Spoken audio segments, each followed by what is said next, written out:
Good evening. I'm honored to stand before you as a product of playing football at Howard University, an historically black college. College football did not reach its full potential until it embraced historically black colleges and universities. Because like life, nothing reaches its full potential until everyone can participate. HBCU football has impacted every aspect of our sport: the culture, the music, the struggles, the brotherhood, and the achievements.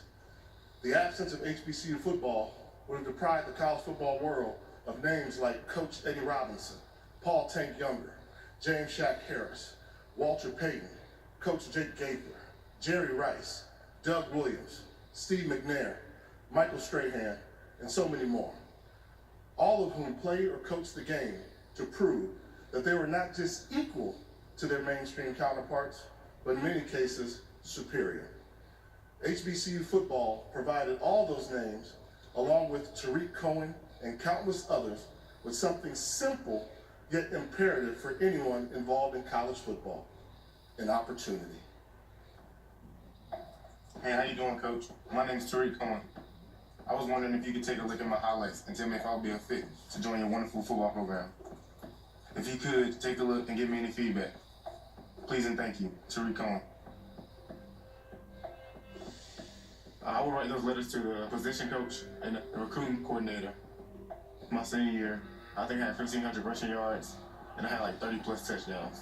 I was getting nervous because my teammates were starting to get offers, so I would just look at their recruiting visits, and I just wish I was on them. As the season went on, it grew to a whopping 0.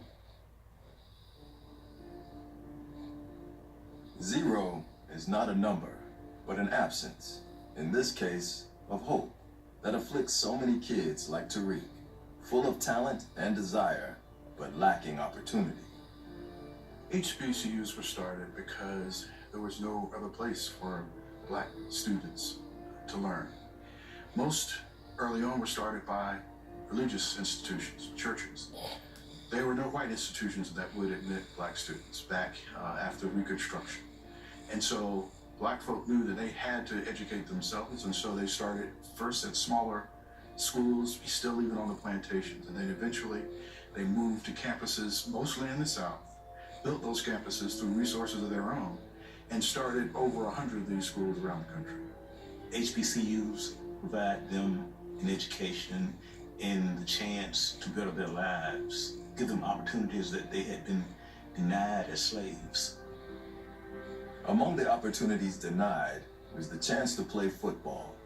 Over a century and a quarter ago, the first black college football game was played between Livingstone College and Johnson C. Smith, then named Bigelow University, and a new era began. It gives a lot of individuals an opportunity to be able to achieve something, whether or not it's athletically, academically, to a place that they can be comfortable and at the same time learn who they are and what they have to deal with in America.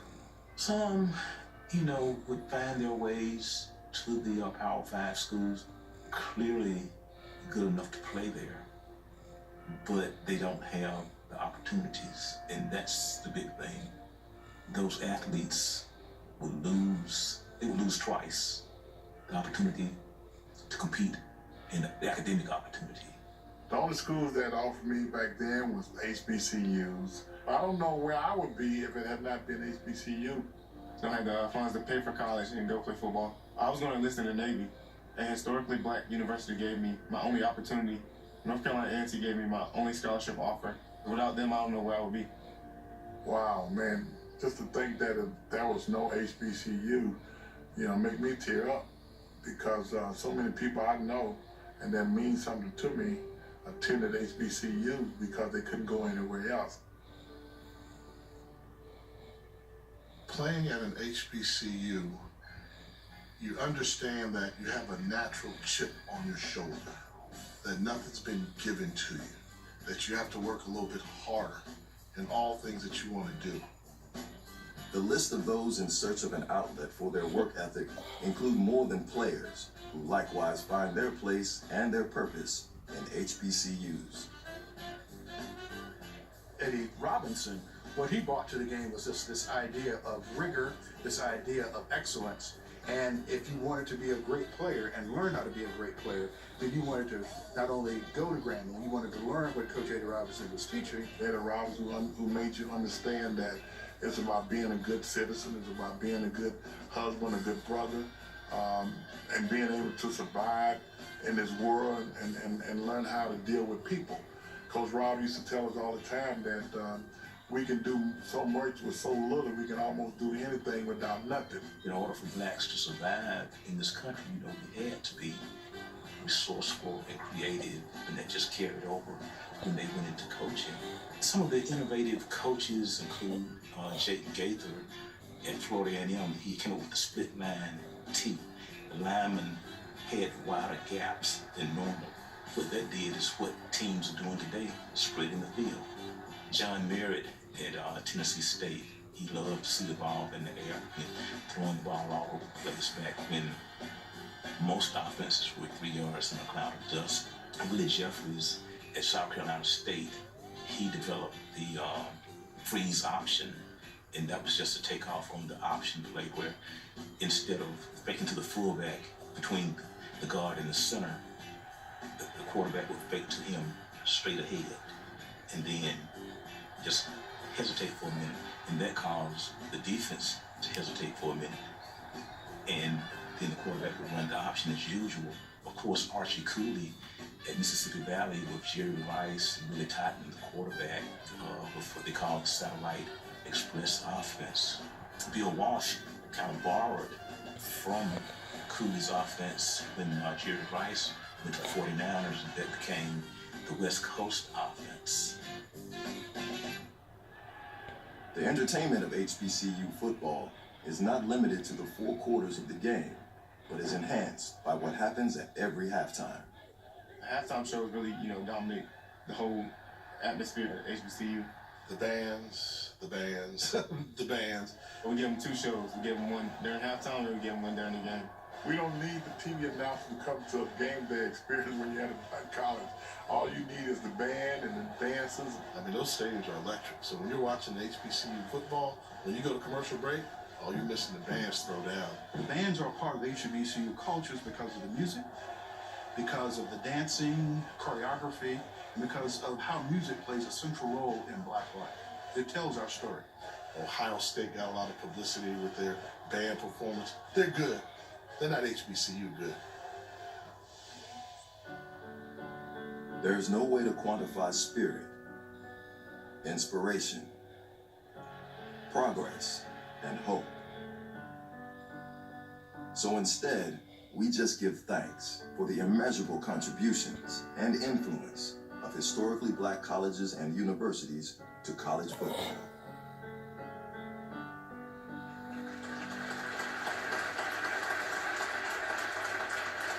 And now, accepting the Contributions to College Football Award, some of the living legends, the gatekeepers, legendary coaches, Marino Cassim, the Godfather, Willie Jeffries, Bill Hayes, Archie Gunslinger Cooley, and Rod Broadway.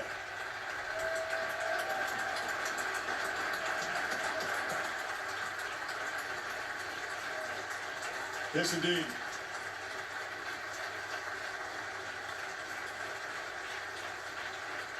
Yeah, on behalf of all of us, thank you guys so much. It's awesome to have them here for what they've done for the sport that we all love over decades, and for taking the time to join us here tonight.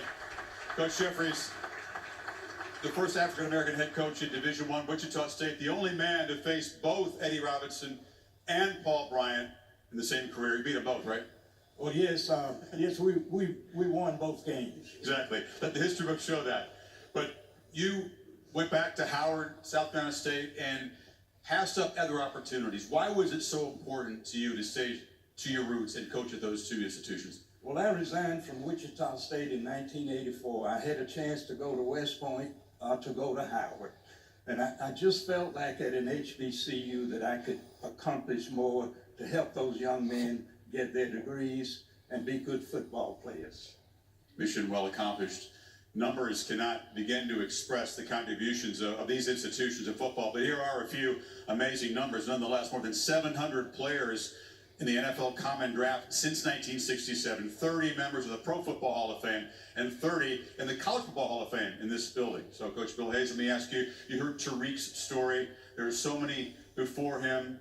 There'll be many after him. When you hear that kind of comment about the opportunity, what it meant to him, what does it mean to you on a night like this? Giving Tariq and a lot of players like Tariq an opportunity. You know, I had over, 128 guys that signed NFL contracts from HBCU, so the Tariq Cohens of the world go hand in hand with black college football. When you hear those comments and you hear players that you coach come back and tell you what you meant to them, can a coach get a higher compliment? Never. That is the greatest part of it all. That's why we're richer than rich. That's why all of us guys who take the time and make those sacrifices to coach at historically black colleges are rich beyond your imagination.